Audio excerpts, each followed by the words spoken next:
Hi everyone and welcome. For a few of you who might follow me on Instagram, you probably know that I was on vacation. I was in Dubai and Oman and I just came back home. I'm so excited to be here to finally film and just like go back to my routine. Today I have a very fun topic to talk about. I'm very excited. I have been procrastinating and putting this off for a while, so I'm really happy to finally gather some tips and sit down here and talk to you guys about hair, specifically how to grow long hair. I'm someone who always had long hair since I can remember. Probably last time that I had short hair, I was like 14 years old. So I do have quite a lot of knowledge and just like tips that I gathered throughout the years. So yeah, without further ado, let me start off with the first tip that I have for you guys today. So the first tip that I have for you guys today, and I do have my phone here with me, so please forgive me if I look down because I don't want to forget anything, and I have all of my tips written down. So the first tip, and probably the most important from all of those, is basically healthy, balanced diet. So I do have to clarify, we all have different genes and genetics is something we cannot affect. So the way your hair naturally is, how thin or thick it is, or just like how fast it grows, depends a lot on your genetics and just like how your hair is. That's something we cannot affect, but a healthy and balanced diet is something that absolutely shows on your skin and your nails and your hair and just in general your health and your appearance. So it's very important to make sure to have enough protein in your diet. Hair and nails are both made of protein, so it is crucial to pay attention and eat enough protein. Also, I do pay attention to have enough good micronutrients like vitamins, like A, B, C, I think E as well, then like zinc, omega fatty acids, and there are other micronutrients that are kind of like responsible for the appearance of our skin and hair. So yeah, it's quite important to have like a wholesome, good diet. If you can get everything from your diet, and if you have some restrictions, you can always go for like vitamins and supplements. There are many supplements out there on the market, specifically targeted for like hair and nails and skin. So you can look into that. You can do your own little research and just like make sure you have a good diet. Another little tip is if you don't really know how much protein you need in your diet, there are a lot of those like calculators on the web, or there are apps which are amazing. So you can download some of those like fitness apps that can help you track your macros and just like calculate how much protein you need in your diet. And it can help you in your fitness and just like health in general. So that's like another little bonus tip. So tip number 2 is stimulate blood circulation in your scalp. How I do this is by 2 methods. So first one is I try to give myself like a little massage when I'm washing my hair, or when I apply certain serums or like hair oils. I will talk about hair oils and specific products that I use in a minute, but I just wanted to touch a little bit what I do. So basically, when I wash my hair, normally when I'm just like shampooing my hair, like a second shampoo, like I would like give myself a little massage, wash my hair very well, and just try to like promote circulation and bring some blood and some oxygen to my hair follicles. This really helps and stimulates the growth of your hair. Second way you can give those massages is basically by brushing your hair. I'm going to show you now 2 of my favorite brushes that I use every day probably. The first brush that I like to use, and I use this one while my hair is wet, is just this brush similar to Tangle Teezer. So it has those like 2 layers of bristles. Ones are shorter and the other ones are a little bit longer. Another brush that I love is one of my newest brushes, and I had something like this a long time ago, but now this is the new one that I got, and it's basically a complete wooden brush. So the bristles are wooden and the brush itself. This is really good for brushing your hair throughout the week when your hair is dry and styled, just because the wooden bristles are not going to produce that static electricity, so you won't have all those like fly out hairs And if you have fine hair like me, so my individual hairs are quite fine, this is something that I struggle with, especially in the winter. So my hair goes like, if I brush it, it's like, I don't know, I have a lot of those flyouts, how do you call them? So brush like this will prevent that. Also, natural bristles like this, like wooden ones or natural hair, they help like spread your natural oils from the roots to the bottom, like to the ends of your hair. So how I give myself micro massage with my brush is just basically by pressing the brush on my scalp. So that's pretty much what I do. I just try to like press very, well, not so hard, but just like press on my scalp. Oh, it's so pleasant, you guys. No, this is ridiculous. I'm just sitting here and brushing my hair, but like since I started, this is so pleasant. So yeah, that's what I do to help promote blood circulation in my scalp. Now, tip number 3 is something you might have heard, but I don't know why so many people struggle with this. I will explain why I think people struggle with this, and that's basically don't go so often to the hair salon and just don't cut your hair so often. So I know why a lot of people struggle with this. A lot of girls that I met in my life would always tell me that like, oh yeah, but like your hair is so amazing, and if I don't cut my hair, my ends are just awful and disgusting. And I have to be really honest here and tell you that most of times girls that would tell me that would be the ones that never style their hair. So if you go around with your absolutely natural hair, like without styling it, so you just air dry it and that's it, most probably your ends are not going to look the best. So if I would let my hair air dry and do nothing, absolutely nothing to it, it wouldn't look like this. It wouldn't be so like silky and smooth. It wouldn't be so shiny.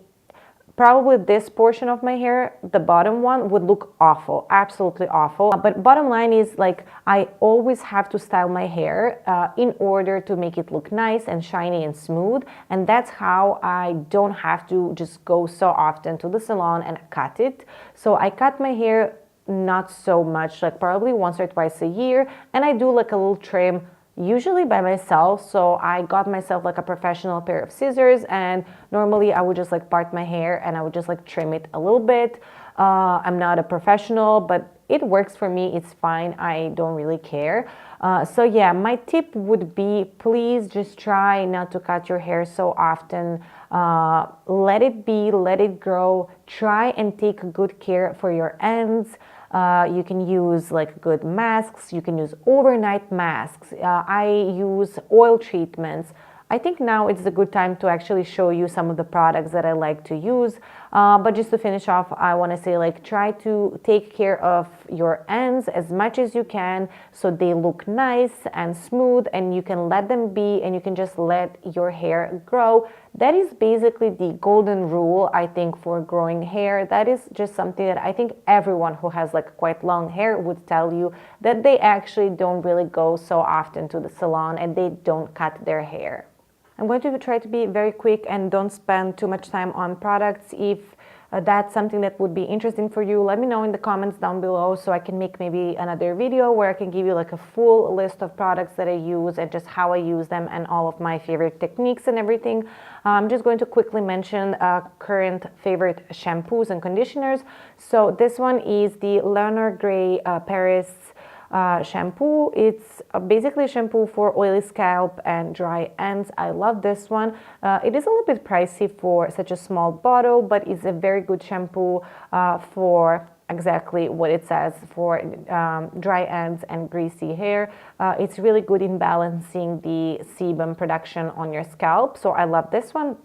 And another one I almost finished, it's my all-time favorite, and it's the Wamisa Organic Seeds Shampoo, and it's also for oily scalp, and it has natural fermentation, and it has the sub-acidity, so basically it has acidity of pH 4.5 instead of 5.5, and it works really, really well for oily scalp. It's really helped me balance my, just like my sebum production and just control my oils. So I really like this one. Again, this one is organic, same as this one. Well, this one is not organic, but it doesn't have parabens, and I think it doesn't have SLS as well. This one is totally natural, so it's really good shampoo. When it comes to conditioning, I don't really use conditioners. I use hair masks because I find that masks are a little bit more nourishing and just a little bit richer in the consistency. So the one that I'm loving currently is by Christophe Robin, and it's the Regenerating Mask with Rare Prickly Pear Seed Oil. That was a mouthful.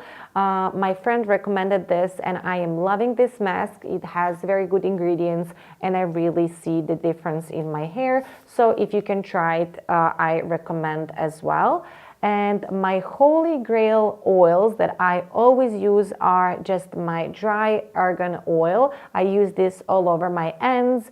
I use this after I style my hair. Sometimes I apply a lot of this oil and I just use it as an overnight mask. And then I usually combine this with my castor oil. Castor oil is famous for helping your hair grow, for promoting hair growth. So I usually use this oil for my scalp, and this is something that I use for giving myself that massage that I spoke about a moment ago. So I would normally apply this castor oil on my scalp. This is just like an organic castor oil. So I would apply this generously on my scalp, give myself like a nice good massage, maybe even comb my hair, and then I would apply argan oil that I would apply all over my hair. I would braid my hair, go to bed, and then I would wash well my hair in the morning. Another tip is if you do overnight masks, I always use like a big towel that I wrap around my pillow, because sometimes I forget to do that and then I wake up and my pillow is a mess, my pillowcase is a mess. So yeah, if you don't want to like wash oils out of your pillowcase, just wrap the pillow with a large towel. That was a lot of talking, so I will have to hurry up and give you my last two tips. So my tip number 4, I think, is wash your hair more often. So my hair is dry, but I have very oily scalp. So in my case, I don't like to have too much buildup on my scalp of like sebum and just like extra oils. So I like to wash my hair more often. I am using very mild shampoos, always organic, without harsh chemicals. So for me, this works perfectly. When I say often, for me, that's every like third day. So I would have my clean hair for like 2.5 days, and then I wash it. You can find your own pace. For some people, that's like once a day. For some people, that's every fourth day. I personally just prefer to wash my hair a little bit more often. I am not an advocate for like, don't wash your hair, let it soak in its natural oils. That doesn't work for everyone. In my case, that just leaves me with like breakouts on my scalp. Basically, like I get like flaky breakouts, I get like itchy patches. It's just not working for me. I like to have breathable pores, clean scalp. And yeah, that's just like my little tip. You can try this for yourself and just like see what works for you. But yeah, this is just like how I maintain my hair. And now my last tip, and tip number 5, would be something that I heard like a long time ago. And I don't know if this is like a placebo or not, but I do this religiously. And that's basically rinse your hair with like ice cold water. It's something that people do also on their faces. It's very common in like Asian and Korean skincare, and Japanese. I think that they like would wash their face with ice cold water. That's something that I do as well, but I specifically do this when I wash my hair. And here is another like side bonus tip. I wash my hair separately. So I never ever wash my hair in the shower. I know this is weird for a lot of people, but I just don't want to like expose my hair to so much humidity, so much water. I just find it like it takes so much longer to like wash your hair, and then you are like also you're drying out your skin of your body. If you are like just, it's like an extra time spent under water. So I normally just like have shower, and then I wash my hair above the bathtub separately. So that's just something that I do, and that helps me, and that allows me to actually rinse my hair with ice cold water. Well, I don't use actual ice, but I just like, turn the tap and I just like wait for the water to be absolutely cold, and I just rinse my hair. I try not to touch too much my scalp, of course, but yeah, I just try to rinse very well the ends. Like basically, I rinse off the mask with ice cold water. So not the shampoo. It's just like the final step would be rinsing off your mask with ice cold water. Maybe it's placebo, I don't know, but I really find that this makes my hair so shiny and so nice. And I always feel it's different when I do that versus when I don't. So yeah, that would be my last and final tip for you guys today. That would be all, guys. I hope you found this video helpful. It was fun for me to like put together these tips and just film something different. If you enjoyed this video, if you liked it, make sure to leave it a thumbs up. I would really appreciate that. It means so much to me. And also it means a lot if you would have subscribed to my channel if you haven't already. Thank you all for subscribing, and yeah, thank you so much for watching, and I will see you in my next video.